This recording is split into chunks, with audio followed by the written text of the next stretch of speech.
Hello everybody and welcome. In this video I'm going to show you how to change Equalizer preset for your headphones EDIFIER STAX S5.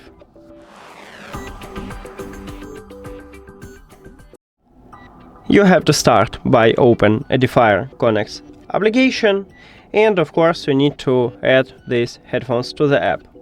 At the second line we have sound effects.